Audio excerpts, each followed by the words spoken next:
Bobby Shoemaker, Andrew Calvano, Tournament Talk on the Tournament Edge for Saturday, February 4th. Let's go down to Hollandale Beach, Andrew. Back-to-back weekends. Gulfstream's put together a magnificent card, and we'll go to race 10. It's a mile and 16 turf race. It's a $49,000 allowance for fillies and mares, 4-year-old and up. It's a field of 11. The 9-horse, Exili, is your 3-1 morning line favorite. It's Clement, it's Rosario.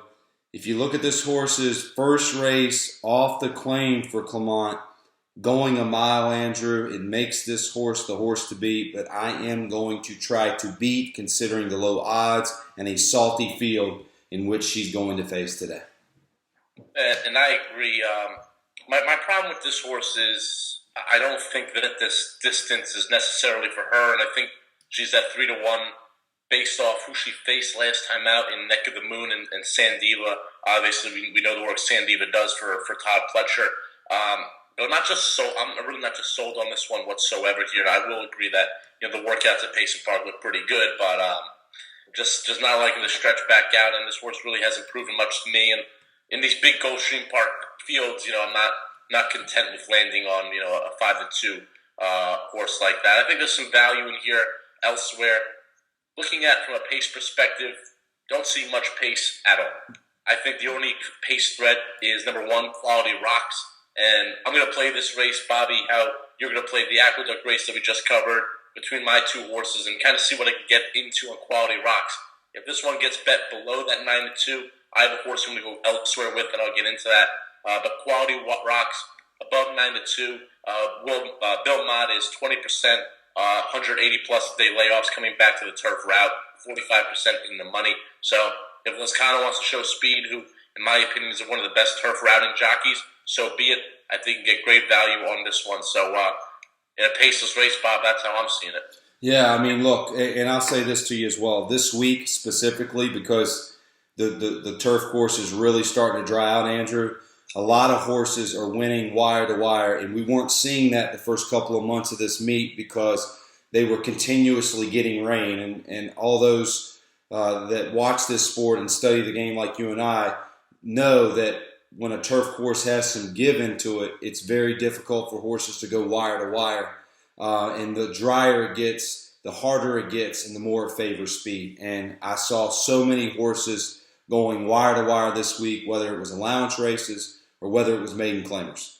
So I think you may be onto something there. If the one horse who's got some good class and certainly some speed, if that horse is able to get to the lead on its own with an aggressive rider out of the gate like Jose Lezcano, I think the horse may be very tough. I don't know, though, Andrew. I didn't see the one getting the lead by itself. I think you can make an argument that the 7 may want to go to the lead as well, but you never know. I mean, they do walk the dog on the turf sometimes, even when there's more than one horse on the front end. So at the end of the day, I'm with you for sure that I think the one's going to be on the lead. Will anything go with him? That's going to be the key. So let's talk about the field as a whole. And I asked you about this when it came to the weathers.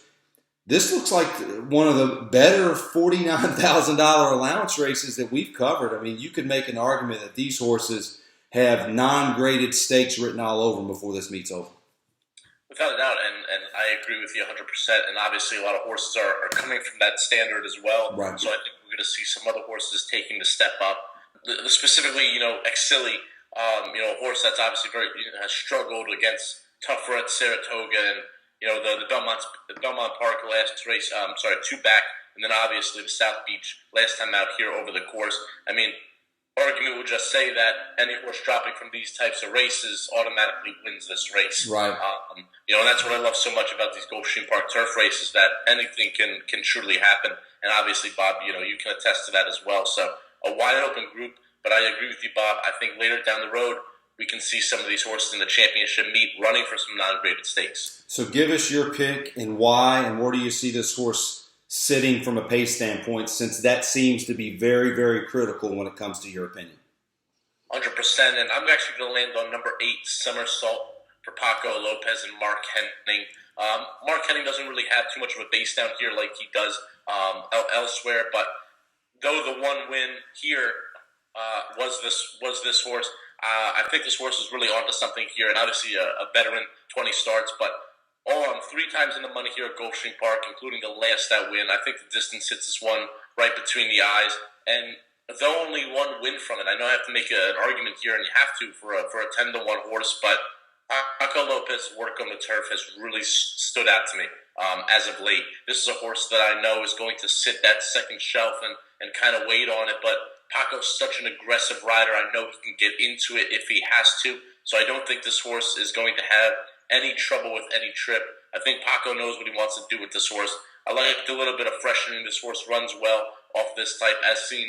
Though he didn't win, look at the October 16th race. Obviously, adds a little distance there, and losing to Graceful Gal that day. So I'm kind of hoping that Paco is aggressive from the bell. He notices the lack of speed in this race. He sits just right off Quality Rocks. Should Quality Rocks need a race and flatters right away at the top of the stretch, I'm hoping Paco's all about and brings us one who I think may be an overlay come post time. Yeah, I'd like to say something about Paco. I've been very critical of Paco in the past, vocally, whether it's on Twitter or sometimes on the show.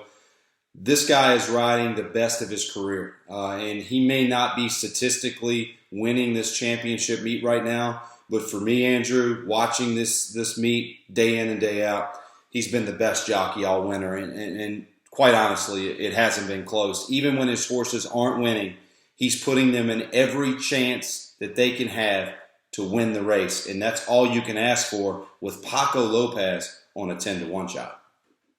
100%, and obviously, Bob, you know me.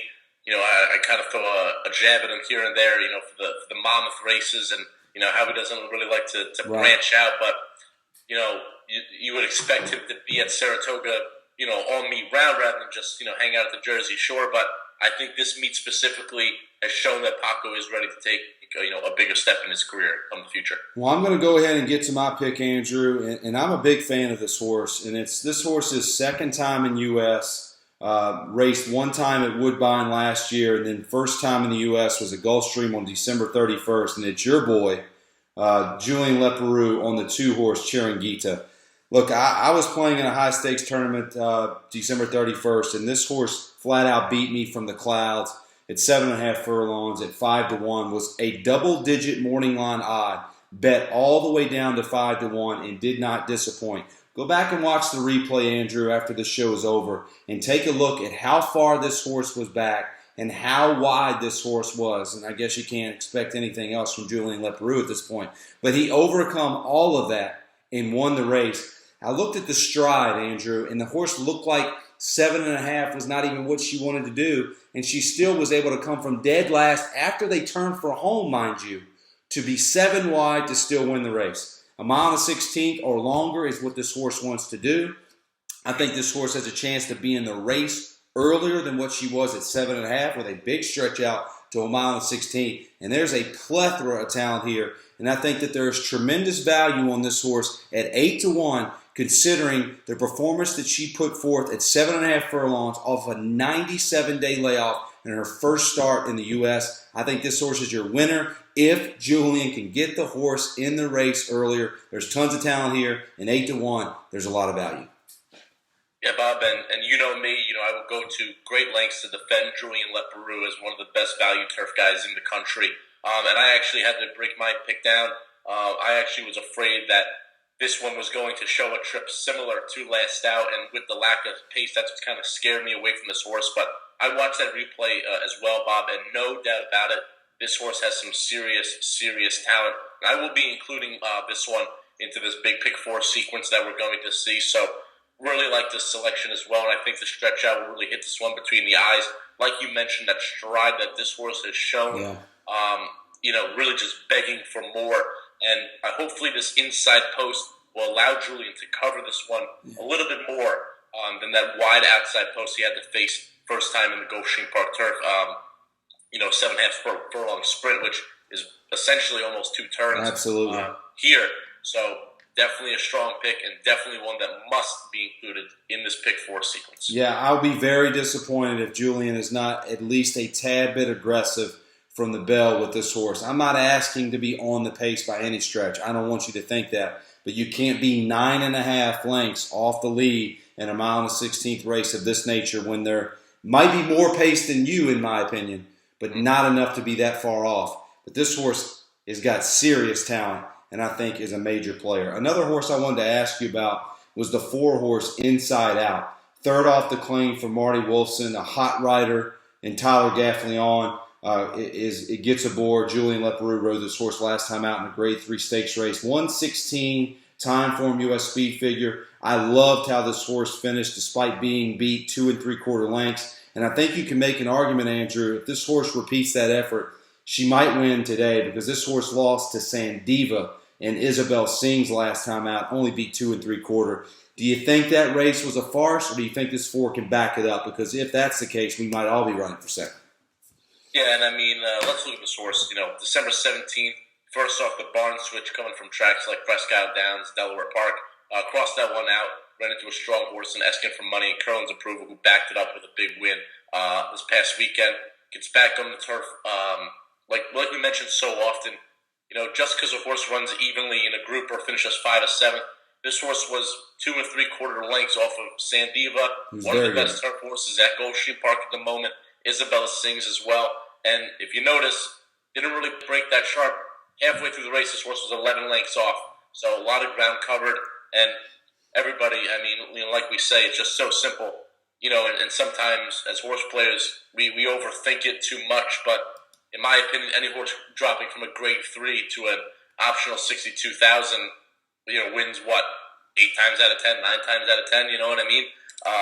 So Tyler Gaffleon, somebody that we're very high on, Bob. Yeah. I would look out for this one, but I think in a race like this, you just got to find value. That's what it comes down to. I wanted to ask you about the 5-horse Okana for Grand Motion. He gets his top rider, Edgar Prado, aboard. Another horse that's dropping in class. The horse is 20-1. Now, look, from a figure standpoint, not a chance. But it is Grand Motion. And it is in a race where he's being overlooked. And how many times on the turf in a race like this do you overlook Grand Motion, and then after the race is over, you're left scratching your head when he's paying $36? Just wanted your thoughts on this horse and Grand Motion spotting this horse in a race like this.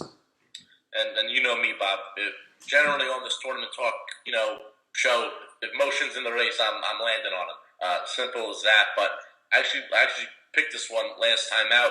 I thought this one was a little wise guy pick, but a very lackadaisical ride by Edgar Prado last time out. And if that's what we're going to see here, no thank you.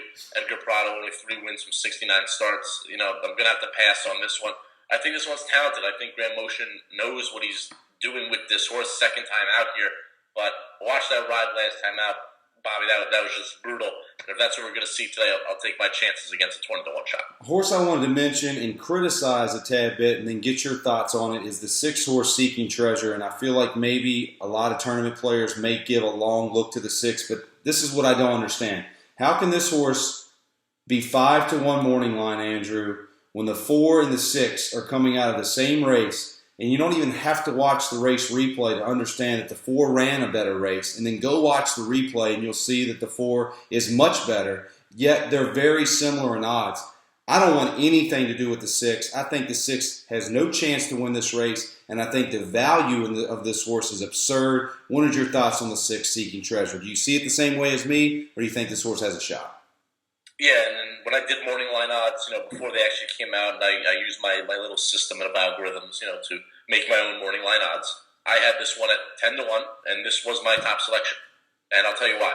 The horse that we're very high on, Bob, in Marabia, this one lost to finish second and then third, respectively, back on November 6th and December 3rd.